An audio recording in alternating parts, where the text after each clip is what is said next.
Look, I get it. You're new.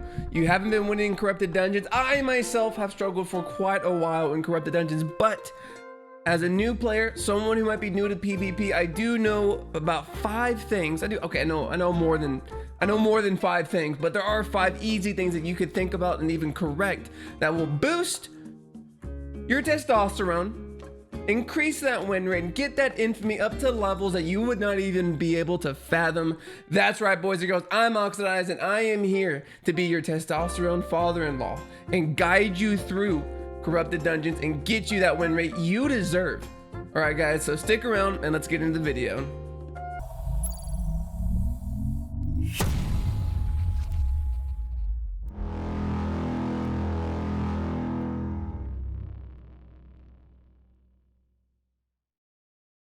All right, so before I get into number 1, just know that all of these will be time-stamped down in the description below, and just, so that way if there's one that you already know about, just skip it and go to the next one, basically. But number 1, inspecting. Inspecting is something that you need to get used to and get familiar with it. Get like that little bit of muscle memory, like playing the guitar or playing the piano, that muscle memory of always clicking on your target, left clicking on him and pressing Y. Y is the hotkey for inspecting. The importance of this, it lets you know how you're going to have to play against your adversary, your enemy, your Apollo to Rocky. Okay, what you're gonna have to do is make sure. So for good example is that, let's say someone is wearing a mage robe. Now you know that they're going to have a purge. You need to be able to bait that purge with an ability that's not your like big ability. So for example. For example, if I'm using swords, if I know that it's a purge heavy build, maybe instead of going parrying strike, I go heroic will, so I can make sure I have my charges up. Okay, or if I know I have 2 heroic charges and he pops his mage rope, if I use my E now, it's gonna be better than not having any heroic charges with no E available. Does that kind of make sense? So being able to realize what your adversary is wearing is huge. Or maybe you see that he's using a one-handed dagger and a hunter jacket. Okay, so now I know if I want to be able to run away is that I shouldn't freak out when he pops his hunter jacket, because you'll see that happen. I need to see when he pops his E on his dagger, then I need to know how to work and play around that. Okay, so inspecting is very, very good, very, very huge. Do it. Number 2, all of these are kind of connected. Okay, number 2 is ability spamming or wrong usage of your abilities. Going back into the example of the one-handed dagger, the one-handed dagger has a few things that it does. It has its E that really does a lot of damage and heals them, and it can melt you if you're not careful.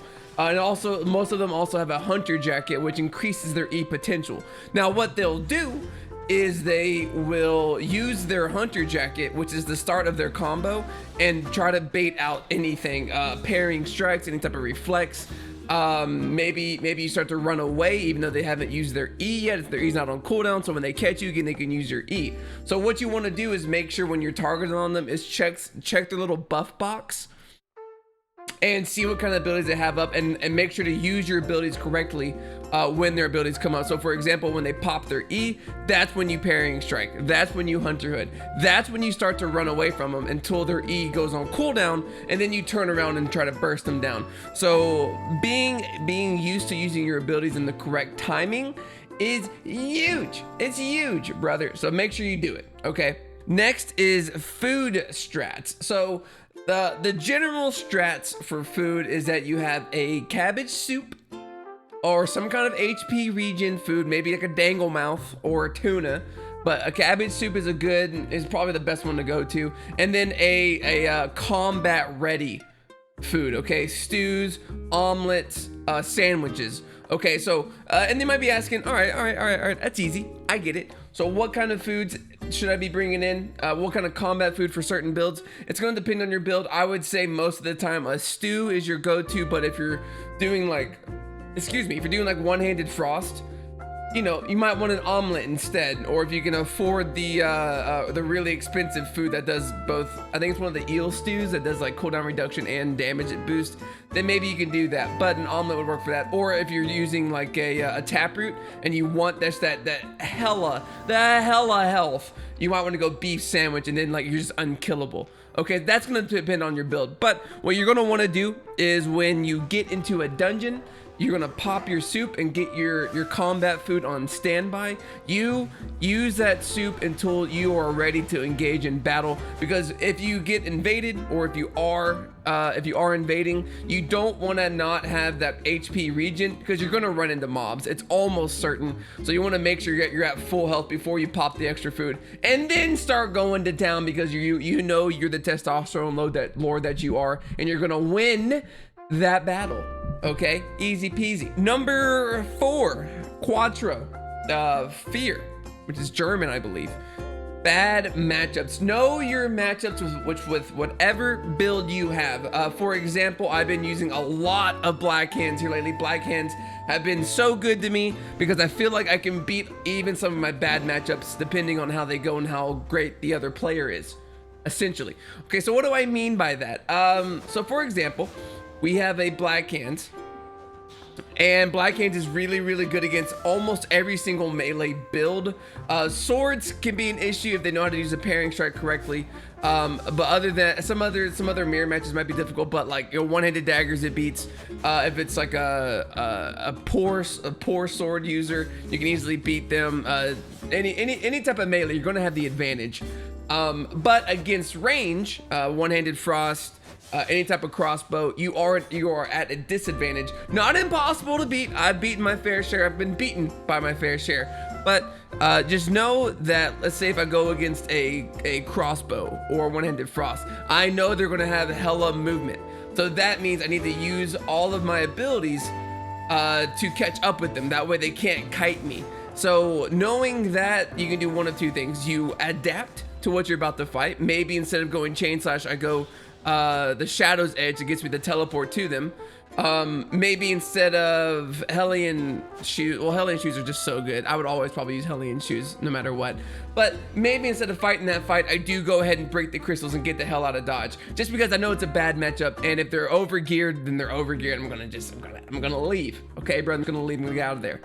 But yeah, that's just knowing the matchup. So know what your build is good against and what it's bad against, and then know how to adapt or just run. Running's okay. It's part of the game. Just do it. Just don't make it a habit, basically. Also, if you're just like me, I just get so like egotistical, and I'm like, I'm gonna win no matter what, and then I lose and I'm like, oh, come on, cheater. I didn't know we were cheating these days. Number 5. Bad positioning and pathing. Have you ever been in a situation where you're trying to run away and you end up running into a trap or a set of mobs that end up just pretty much melting you down? But if you're able to get away, maybe you had enough time to turn around, get some health back, and get the W. Well, bad positioning.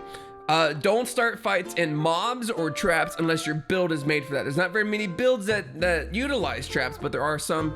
But just for the record, I recommend not doing those builds until you're more experienced in the game. I would say, you know, usually what I like to do is go straight to the final boss pit. A lot of room, no traps, a lot of openings, good to go. Another good tip for this is pathing. When you first get into a corrupted dungeon, I recommend you clear out a square to kite with, okay? Even if you're not really a kiting class, it's still useful to know how to run away when things start going south, okay? If you don't have any way to escape, then you have no way to reset your health, no way to reposition, maybe even use a trap or two if you have it set up that way. But always have like a good circle that you can pretty much kite in. Now, you might be thinking, well, what if they're also crossbow? Okay, what if I'm invaded by someone who's also a really good kiter? In that situation, if you're more keen to not having, if you're more keen not to be the one that kites, I still think it's beneficial because you're going to be clearing out mobs anyway. Just go ahead and give yourself a way to escape if you have to. Just in my opinion. Just take it or leave it, brother. Take it or leave it. And that's gonna be it, guys. I really hope this helped you. I know I've learned a lot through my Twitch chat I learned a lot through the videos I do. People could give me feedback. I'm learning a lot just doing it. I hope this helps, man. I really, really do. Best of luck with your corrupted dungeons. Big loots, big money, big pythons, baby. I'm Oxydize, and I'm all the way out of here. Don't forget to like, comment, and subscribe, and also stream on Twitch Sunday, Tuesday, Thursday, and Saturdays. So be there, be square. All right, I'm out of here. See you later. Bye, guys.